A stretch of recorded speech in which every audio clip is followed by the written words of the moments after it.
기도하겠습니다. 사랑의 주님, 하루의 첫 시작을 말씀과 기도로 시작하게 하신 은혜 감사합니다. 이 시간 주님 한 분만을 원합니다. 주님 한 분만을 기대합니다.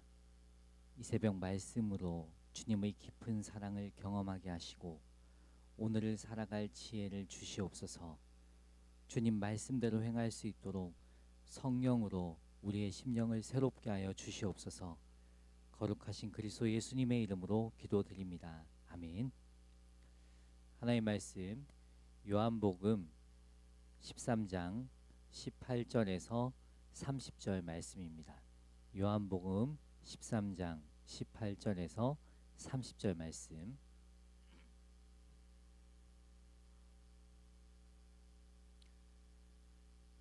다 같이 한 목소리로 합독하겠습니다.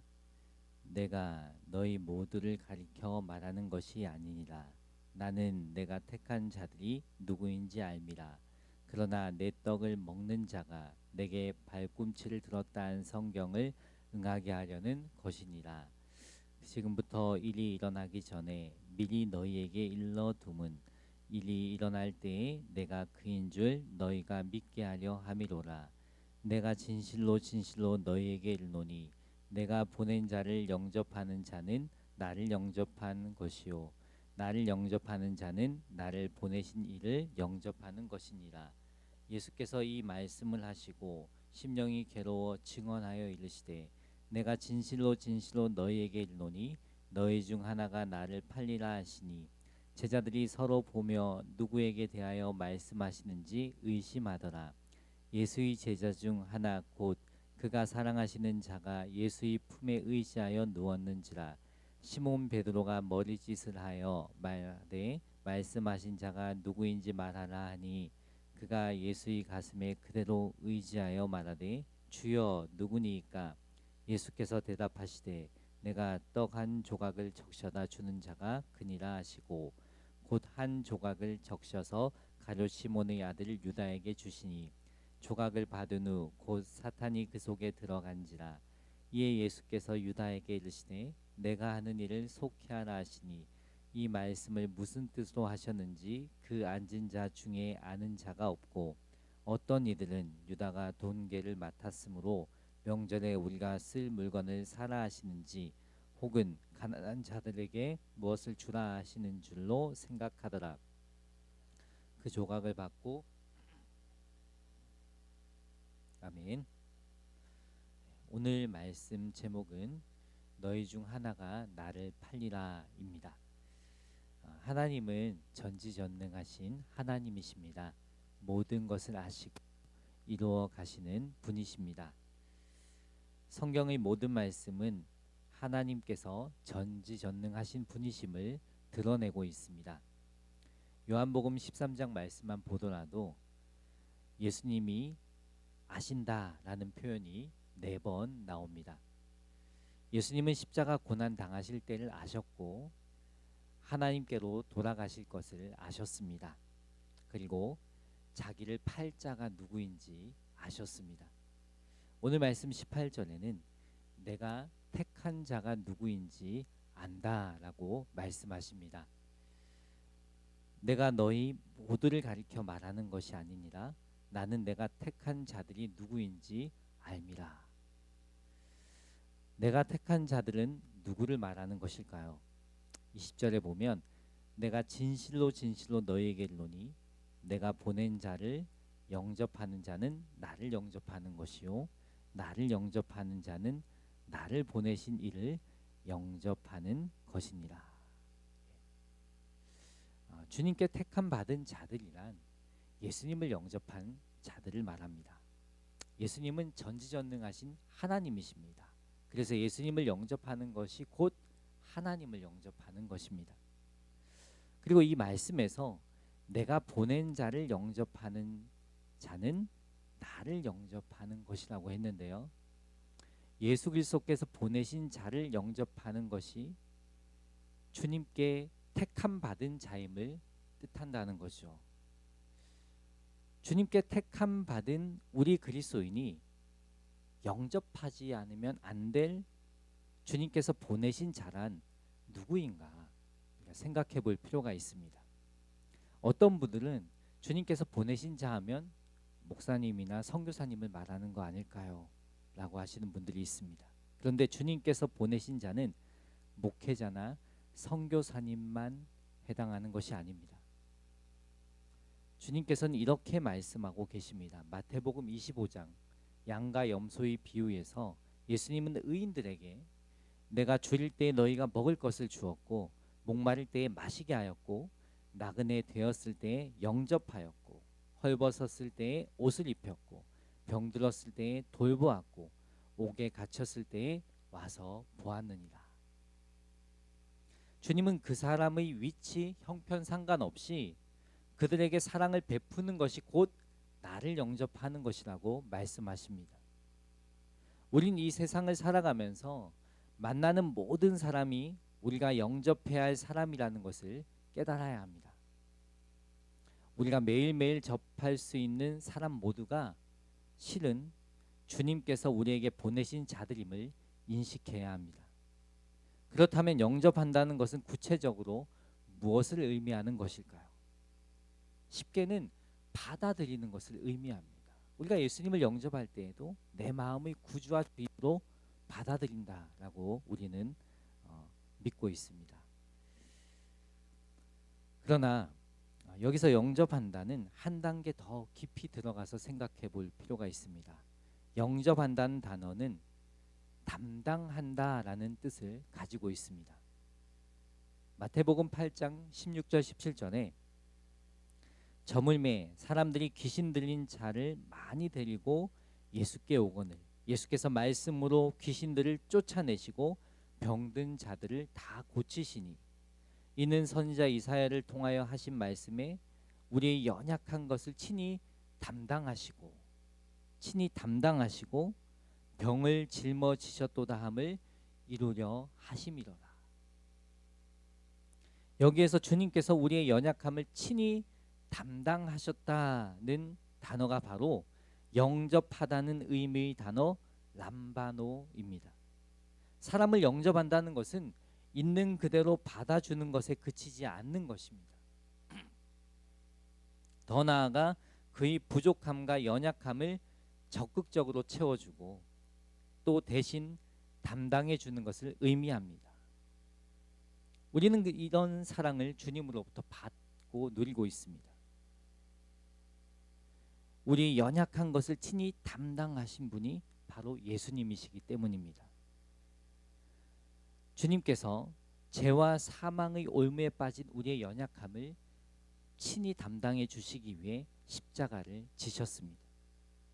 우린 주님께 받은 사랑과 받은 은혜를 생각할 때 사람들의 연약함을 담당하는 삶을 살아갈 수 있습니다. 몇 년 전 겨울에 있었던 일입니다. 한 분이 교회에 찾아왔어요. 도움을 요청하기 위해 교회에 찾아온 분이셨어요. 근데 그때 하필 저에게 가지고 있는 돈이나 그런 것들이 없었어요.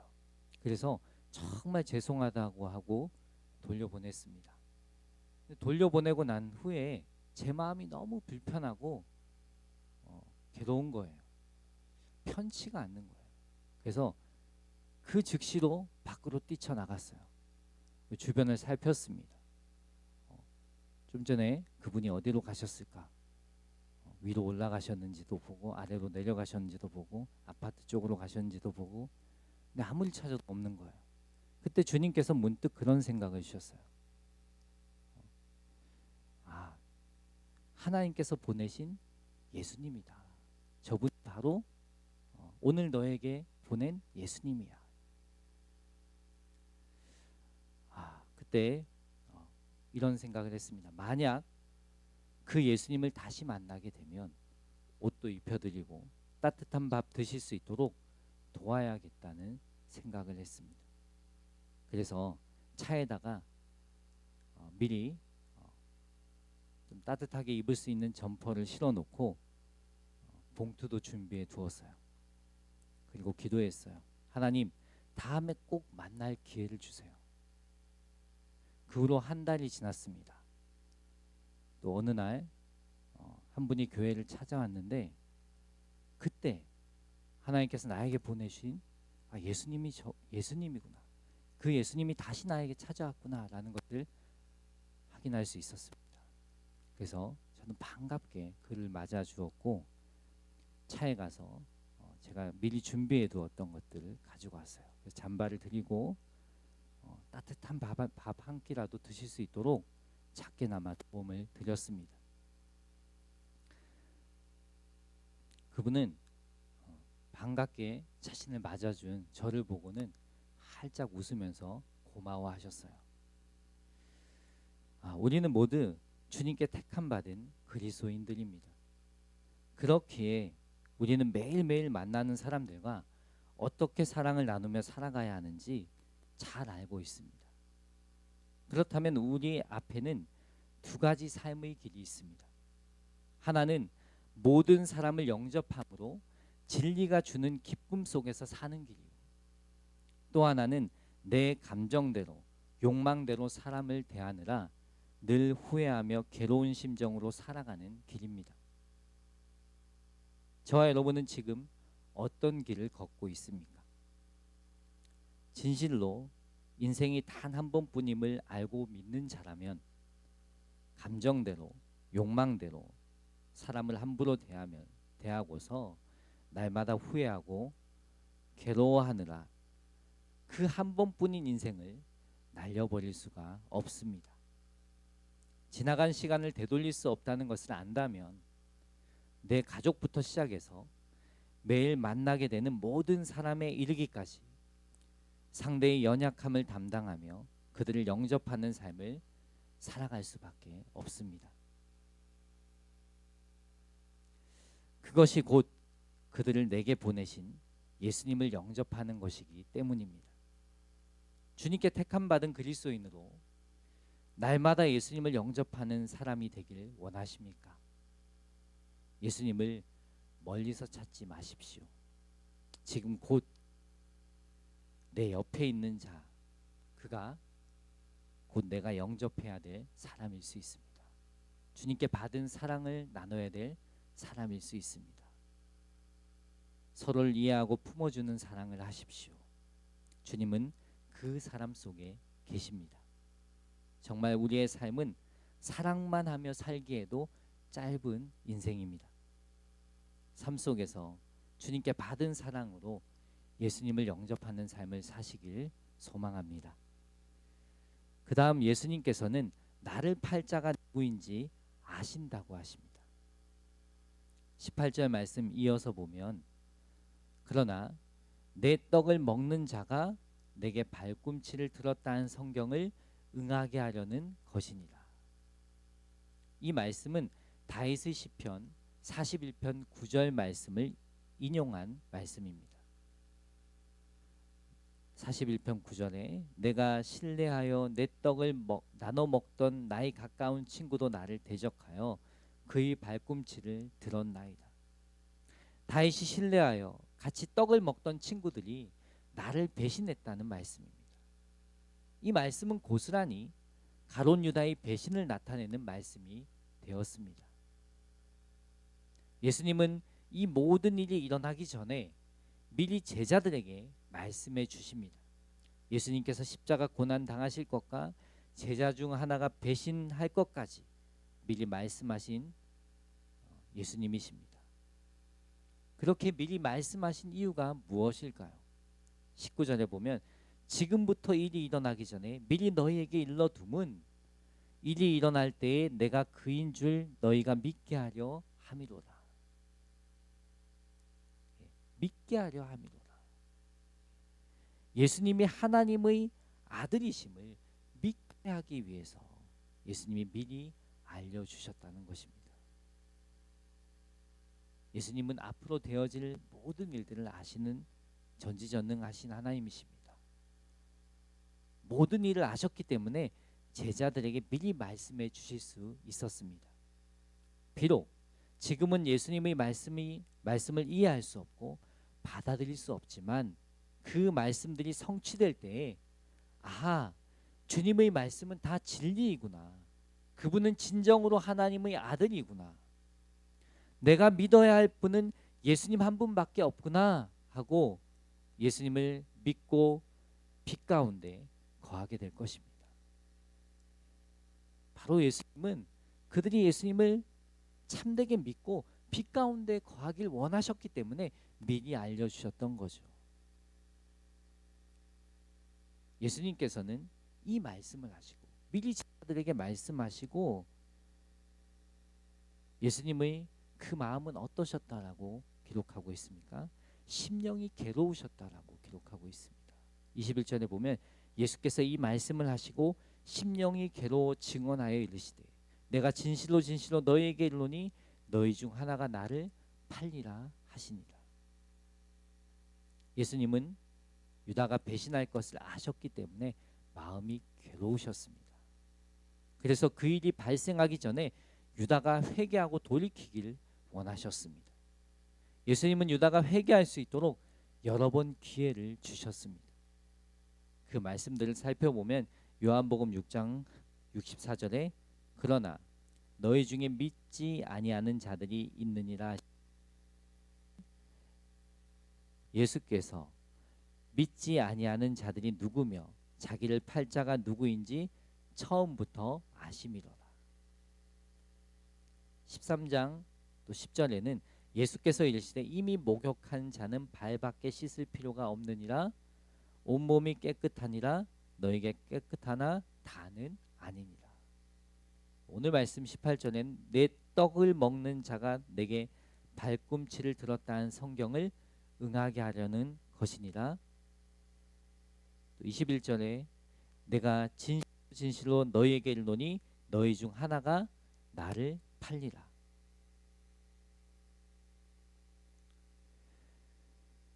이 21절 말씀은 직접적으로 12제자 가운데 자신을 팔 자가 있다라고 미리 알려주는 말씀입니다. 이 말을 들은 제자들은 서로 의심하게 됩니다. 그 중에 사도 요한은 예수님의 품에 기대어 예수님 누구입니까? 묻습니다. 서로 눈치를 보면서 누가 예수를 팔 자인가? 라고 살폈다는 거죠. 나는 아니라고 하는 것이 그들의 마음속에 박혀 있었던 거예요. 나는 예수님 절대 배신하지 않아. 나는 절대 예수님 곁을 떠나지 않을 거야. 그리고 서로를 보면서 누구일까 의심하면서 봤다는 것입니다.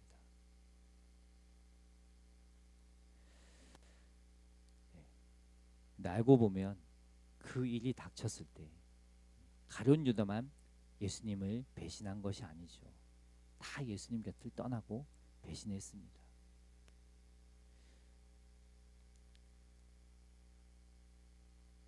이런 상황에서 이쯤 되면 가룟 유다도 예수님께서 내 마음이 어떤지 내가 예수를 팔 자라는 것을 아시는구나 짐작했을 것입니다.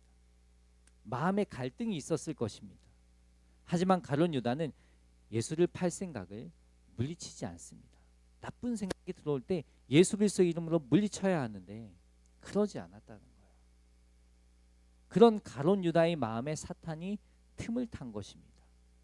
26절과 27절에 예수께서 대답하시되 내가 떡 한 조각을 적셔다 주는 자가 그니라 하시고 곧 한 조각을 적셔서 가룟 시몬의 아들 유다에게 주시니 조각을 받은 후 곧 사탄이 그 속에 들어간지라. 이에 예수께서 유다에게 이르시되 내가 하는 일을 속히 하라 하시니 예수님은 사탄이 가룟 유다의 마음에 들어가는 것까지 다 보고 계셨습니다. 영적으로 벌어지는 일들을 다 보고 계셨어요. 그런 유다에게 내가 하는 일을 속히 하라고 하십니다. 이 말씀을 원어로 보면 내가 그토록 그 일을 하고 싶다면 내가 원하는 대로 하라. 그런 말씀입니다. 이 말씀은 우리의 마음의 중요성을 깨닫게 하는 말씀입니다. 하나님께서 계속해서 말씀하시고 경고하셔도 죄짓기 원하는 마음 그대로 두면 사탄에게 틈을 주게 된다는 거예요. 그러면 우리 마음을 사탄이 장악해 버립니다. 그런 죄악된 마음은 행동으로 나타납니다. 여기서 어떻게 좋은 행동이 나올까요? 선한 말이 나올까요? 그래서 죄 지으려는 마음이 틈탈 때 즉시 회개해야 합니다. 회개하고 내 마음을 성령님께서 다스려주시길 기도해야 합니다. 죄 짓고 안 짓고는 사탄의 책임이 아니라 내 책임이에요. 왜냐하면 충분히 하나님은 우리에게 말씀하시기 때문입니다. 그런데도 죄 지을 마음을 품고 사탄에게 틈을 주고 죄를 짓게 되는 것은 결국 내가 선택해서 벌어지는 일입니다.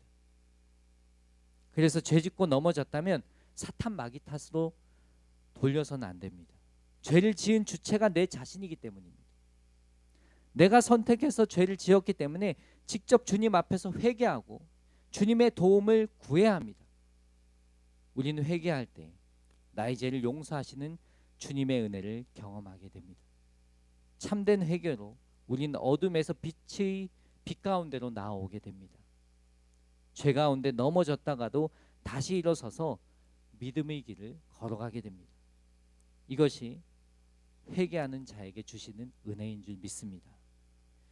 28절과 29절에 이 말씀을 무슨 뜻으로 하셨는지 그 앉은 자 중에 아는 자가 없고 어떤 이들은 유다가 동계를 맡았으므로 명절에 우리가 쓸 물건을 사라 하시는지 혹은 가난한 자들에게 무엇을 주라 하시는 줄로 생각하니라. 제자들은 이 마지막 순간에조차 그들의 동료인 가룟 유다가 은 30냥의 주님을 팔아 넘길 것이란 사실을 상상치도 못하고 있습니다. 그만큼 가룟 유다는 철저하게 이중적이었습니다. 이중인격자였어요. 겉으로는 제자인 척, 신앙 좋은 척하지만 속마음은 죄악이 가득 차 있었습니다. 우리는 겉으로는 신앙생활을 잘하는 것처럼 보일 수 있습니다. 사람들에게는 얼마든지 그렇게 비춰질 수 있습니다. 그래서 사람들에게는 참 믿음 좋다라는 말을 들을 수 있습니다. 하지만 우리 속마음까지 아시는 하나님 보시기에는 아닐 수 있습니다. 저 같은 목회자가 더 위선적일 수 있고요. 속마음 그렇지 않으면서 목사이기 때문에 안 그런 척할 때가 더 많습니다. 말씀을 준비하면서 저의 이런 모습을 보게 하셨어요. 그리고 회개하게 하셨습니다. 그래서 우리는 예배 드릴 때마다, 말씀을 읽을 때마다, 기도할 때마다 우리의 마음을 점검해야 합니다. 내가 지금 뭔 생각을 하고 있나? 난 정말 주님을 생각하고 있는가? 이 예배 드리는 이 시간만큼이라도 주님을 생각하고 있는가? 점검해야 합니다. 나는 과연 주님 보시기에 합당한 마음인가? 주님 보시기에 기쁨이 되는 생각을 하고 있는가? 우리 마음이 어떤지, 주님과 상관없는 생각이 가득한지 점검해야 해요. 그래서 우리는 항상 마음의 정결함을 위해 기도해야 합니다. 또 마음의 정결함을 위해서 우리가 말씀을 읽어야 되는 거예요. 세상의 것들을 자꾸 채우다 보면 우리의 마음은 더럽혀질 수밖에 없습니다. 하나님 말씀으로 채워나갈 때 우리의 마음이 정결해지고 그 정결한 마음에서 또 좋은 열매들을 맺어 나가게 되는 것입니다. 그러나 가룟 유다는 예수님의 말씀을 듣고도 죄악된 마음 그대로 사탄에게 틈을 주게 되었고 빛을 버리고 밤의 세상을 향해 걸어갔습니다. 30절에 유다가 그 조각을 받고 곧 나가니 밤이로다. 여기서 밤이라는 이미지는 영적으로 부정적인 뉘앙스를 띱니다. 가룟 유다의 마음 가운데 영적인 어둠이 밀려왔음을 암시합니다. 회개하지 않는 가룟 유다는 어둠 가운데 거할 수밖에 없었습니다. 예수님은 빛으로 이 땅에 오셨어요. 빛으로 오신 예수님은 제자들에게 세상의 빛이라고 말씀하셨습니다. 어둠에 사로잡힌 세상을 향해 구원의 빛을 비추라고 명령하셨습니다. 택함 받은 그리스도인은 세상의 빛입니다. 빛으로 살아야 합니다. 그러므로 세상의 어둠에 사로잡히지 않도록 날마다 말씀과 기도로 하나님의 은혜를 구해야 합니다. 우리 이 시간에도 말씀과 기도로 하나님의 은혜를 구하기 위해서 이 자리에 모인 하나님의 자녀들입니다. 그래서 내 안에 계신 예수님을 닮아가는 삶을 살기를 사모해야 합니다. 빛의 자녀답게 어두운 세상 가운데 빛을 비추며 살아가길 사모해야 합니다. 그래서 기도하는 것입니다. 기도할 때 반드시 성령님께서 우리의 삶 가운데 더 강력하게 역사하시기 때문입니다. 빛을 비추며 사는 삶에 대해 예수님께서는 마태복음 5장 16절에 너희 빛이 사람 앞에 비치게 하여 그들로 너희 착한 행실을 보고 하늘에 계신 너희 아버지께 영광을 돌리게 하라.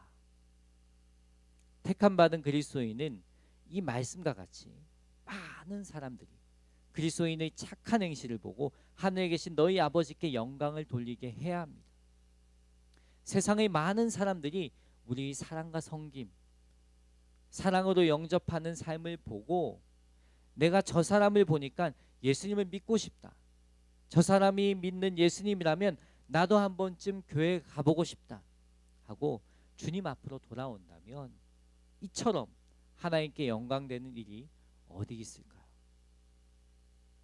오늘도 빛의 자녀답게 세상 가운데 우리의 착한 행실로 그리스도의 빛을 비추며 살아가는 저 여러분 되기를 예수님의 이름으로 축복합니다. 기도하겠습니다. 사랑의 주님, 이 시간 하나님 앞에서 우리의 마음을 점검합니다. 사람 보기에가 아니라 하나님 보시기에 어떠한지 점검하게 하옵소서. 참으로 우리 가운데에도 여전히 가룟 유다와 같이 주님을 배반하려 하고 신앙의 이중 인격자로 살아가는 모습이 있습니다. 주님, 우리를 긍휼히 여겨 주시옵소서. 주님의 은혜 아니면 우리가 어찌 이 자리에 있을 수 있었겠습니까? 오늘도 주님의 은혜를 구하오니 사랑과 긍휼의 하나님, 우리에게 은혜를 주시옵소서. 성령의 충만함을 주시옵소서. 빛의 자녀답게 세상 가운데 우리 착한 행실로 그리스도의 빛을 비추며 살게 하옵소서. 그리하여 세상의 많은 사람들이 우리의 착한 행실을 보고 주님께로 돌아오게 하옵소서. 귀한 예물 드린 손길 있습니다. 주님, 사랑하는 자녀가 빛 가운데 거하게 하시고 빛의 자녀답게 세상 가운데 그리스도를 전하며 살아갈 수 있도록 주님 은혜를 더하여 주시옵소서. 거룩하신 그리스도 예수님의 이름으로 기도드립니다. 아멘. 찬송 290장입니다.